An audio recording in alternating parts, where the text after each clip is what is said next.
بسم اللہ الرحمن الرحیم۔ منشی سلطان احمد صاحب مرحوم، مضمون تقی الدین احمد، کینیڈا۔ مکرم انیس احمد صاحب مربی سلسلہ جاپان نے الفضل انٹرنیشنل کے جنوری اور فروری 2023 کے شماروں میں سندھ میں احمدیہ اسٹیٹس کا تفصیلی ذکر کیا ہے۔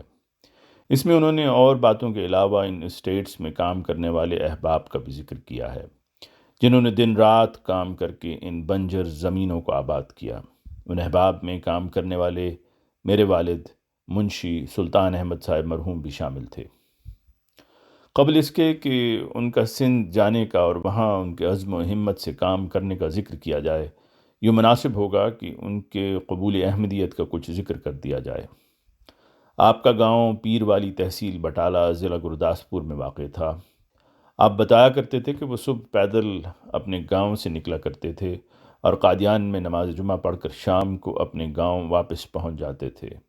گاؤں میں ان کے ایک دوست کمال دین صاحب مرحوم بھی رہا کرتے تھے۔ والد صاحب بیان کرتے ہیں کہ اس وقت جنگ عظیم دوم جاری تھی۔ ایک فوجی ان کی مسجد میں آیا اور ان کو اور ان کے دوست کمال دین صاحب مرحوم کو حضرت مسیح موعود علیہ السلام کی کتاب آئینہ کمالات اسلام دے گیا، اور انہوں نے اس کتاب کا مطالعہ شروع کر دیا۔ آپ کہتے تھے کہ میں ایک فقرہ پر پہنچا تو مجھے محسوس ہوا کہ یہ الہامی فقرہ ہے۔ چنانچہ آگے حضرت مسیح موعود علیہ السلام نے لکھا تھا کہ یہ الفاظ مجھے اللہ تعالیٰ نے ابھی القاء کیے ہیں۔ یہ پڑھتے ہی والد صاحب اپنے دوست کمال دین صاحب کو بتائے بغیر قادیان روانہ ہو گئے اور وہاں جا کر حضرت خلیفۃ المسیح الثانی رضی اللہ عنہ کے دست مبارک پر بیعت کر لی۔ واپس گاؤں آ کر آپ نے اپنے دوست کمال دین سے اپنی بیعت کا ذکر کیا تو انہوں نے شکوہ کیا کہ مجھے بھی بیعت کرنی تھی، مجھے ساتھ لے جاتے۔ قبول احمدیت سے قبل بھی آپ نے خواب دیکھی تھی کہ نور کی شعاعیں گویا زمین سے نکل رہی ہیں اور ان کا رخ آسمان کی طرف ہے۔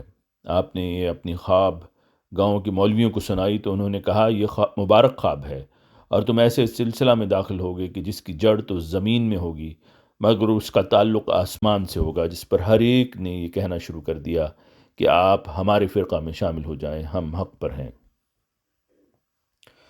جنگ عظیم دوم کے آخری دنوں میں آپ حضرت خلیفۃ المسیح الثانی رضی اللہ عنہ کے ارشاد پر فوج میں بھرتی ہو گئے، مگر جب آپ محاذ جنگ پر برما پہنچے تو جنگ بند ہو گئی، چنانچہ آپ کو فوج سے ڈسچارج کر دیا گیا۔ آپ فرمایا کرتے تھے کہ فوج میں انہیں میپ ریڈنگ پر عبور حاصل تھا۔ اس کے بعد آپ نے اپنی زندگی وقف کر دی۔ آپ جون 1947 کو سندھ پہنچے۔ آپ کی تقرری صادق پور میں کی گئی، جو اس وقت قریباً بنجر اور ویران تھا۔ صادق پور میں ڈیرہ غازی خان سے آئے ہوئے کھوسا قبیلہ کے بلوچ آباد ہونا شروع ہو گئے۔ یہ لوگ نہایت مخلص احمدی اور محنتی تھے۔ ان کی شبانہ روز محنت سے یہ بنجر زمین سرسبز و شاداب ہو گئی۔ والد صاحب کا کہنا تھا کہ ایک بار ان کو بھی کپاس کی زیادہ پیداوار پر حضرت خلیفۃ المسیح الثانی رضی اللہ عنہ کے دست مبارک سے انعام ملا تھا۔ آپ کا وہاں کام کرنے والے تمام احباب اور حاریوں سے پیار و محبت کا تعلق تھا۔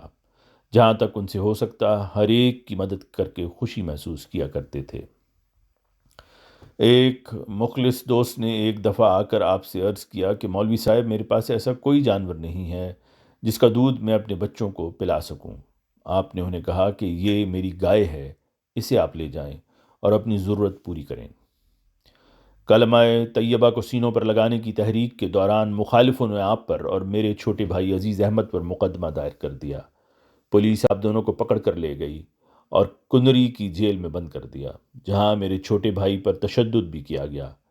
خدا بھلا کرے مکرم بشیر احمد صاحب بلوچ کا، جنہوں نے آپ کی ضمانت کروا کر آپ کو جیل سے رہائی دلوائی۔ حکومت کے زرعی اصلاحات کے نام پر احمدیہ اسٹیٹس کی زمینوں کو ہتھیا لینے کے بعد آپ کا عرصہ خدمت اپنے اختتام کو پہنچا۔ والد صاحب ایک طویل علالت کے بعد مئی 1995 میں انتقال کر گئے۔ آپ بہشتی مقبرہ ربوہ میں آسودہ خاک ہیں۔ آواز مرزا عمران احسن۔